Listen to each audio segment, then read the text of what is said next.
কথায় কথায় চলতো চমকানি ধমকানি। এলাকায় কোনো সুনাম ছিল না, কিন্তু তারপরেও বুক ফুলিয়ে কুকাজে মেতেছিল ফকিরপাড়ার খান পরিবারের দুই সদস্য। কার মদতে এইভাবে অপরাধের চাষ? পুলিশ প্রশাসন, রাজনৈতিক ব্যক্তিত্ব, তারা কি কিছুই জানতো না?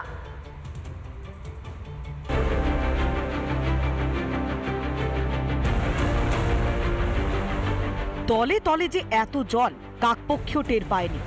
হাওড়ার ডোমজুর থানার ব্যস্ত ফকিরপাড়ায় মা ছেলের কুকীর্তি জানতেন না অনেকেই।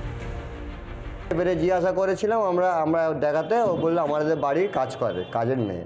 আমার তো বলছি 4 মাস আগে দেখেছি লাস্ট, পরতে আর দেখা পাইনি মেয়েটার খোঁজ খবর। এখানে ছিল, ভেতরে ছিল। খান পরিবারের বিরুদ্ধে ছিল একাধিক অভিযোগ। মাঝরাতে কখনো বেজে উঠত তারস্বরে গান, আবার কখনো চলতো প্রতিবেশীদের সঙ্গে ঝগড়া। শুধু অভিযোগ নয়, স্থানীয় থানায় মাস পিটিশন দিয়েছিলেন স্থানীয়রা।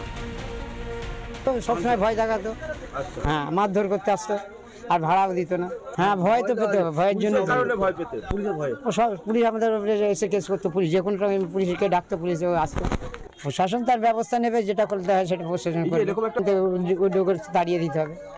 এরকম একাধিক কার্যকলাপের সঙ্গে যুক্ত এই আরিয়ান এবং এই আরিয়ানের বিরুদ্ধে যেভাবে এলাকার মানুষ সরব হয়েছে, কখনো ওর বিরুদ্ধে একাধিক মামলা করা হয়েছে, মার্ক পিটিশন করা হয়েছে, পুলিশ কোনো রকম কোনো ব্যবস্থা নেয়নি। পুলিশ এতদিন চুপ করেছিলেন, কেন চুপ করেছিলেন এই প্রশ্ন তুলছে এলাকাবাসীরা। তবে সোদপুরে নির্যাতিতার ঘটনায় প্রথম নয়, এরকম আরো অনেককেই ফুলটুসি ওরফে শ্বেতা এবং আরিয়ানের নোংরামের শিকার হতে হয়েছে। সূত্রের খবর, আরিয়ানের এক বোন ছিল, মা এবং দাদার কাজকর্মের কথা জানতো সে, তাকেও সেই পথে নামানোর চেষ্টা করেছিল দুজন। জানতে পেরেই আত্মহত্যা করেছিল ইশিকা। যদি ঠিকভাবে তদন্ত করা যায়, তো প্রভোগ যদি কেউ ওকে করে থাকে, তো ওর মা আর ভাই করেছে। কেন? ও মেয়েটা খুব ভালো ছিল, ও কখনো গলত লাইনে যেতে চাইছিল না, এরা গলত ছিল, আর এরা ওকে গলত লাইনে নামাতে চাইছিল, এই জন্য ও সুসাইডটা করলো, আর কোনো কারণ না। নিজের বোন। কিন্তু কার মদতে প্রকাশ্যে এই সমস্ত কাজ করছিল আরিয়ান এবং তার মা শ্বেতা খান? তাহলে কি কোনো রাজনৈতিক দল বা পুলিশের একাংশের মদত ছিল?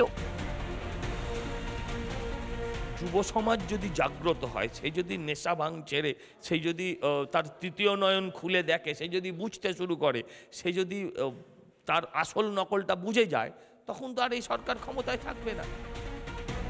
দুর্নীতির অভিযোগে যে বাংলায় কান পাতা দায়, সেখানে কি অপরাধের প্রবণতা ক্রমাগতই বাড়ছে? তৃণমূল নেতা মন্ত্রীদের মদত রয়েছে।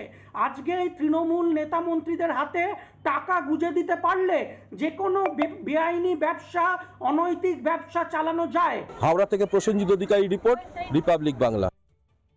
নানা ধরনের কন্টেন্ট দেখার জন্য লাইক করুন, শেয়ার করুন আমাদের ফেসবুক পেজ, সাবস্ক্রাইব করুন আমাদের ইউটিউব চ্যানেল। পাশাপাশি অন্যান্য ব্রেকিং নিউজের জন্য অবশ্যই চোখ রাখুন রিপাবলিক বাংলায়।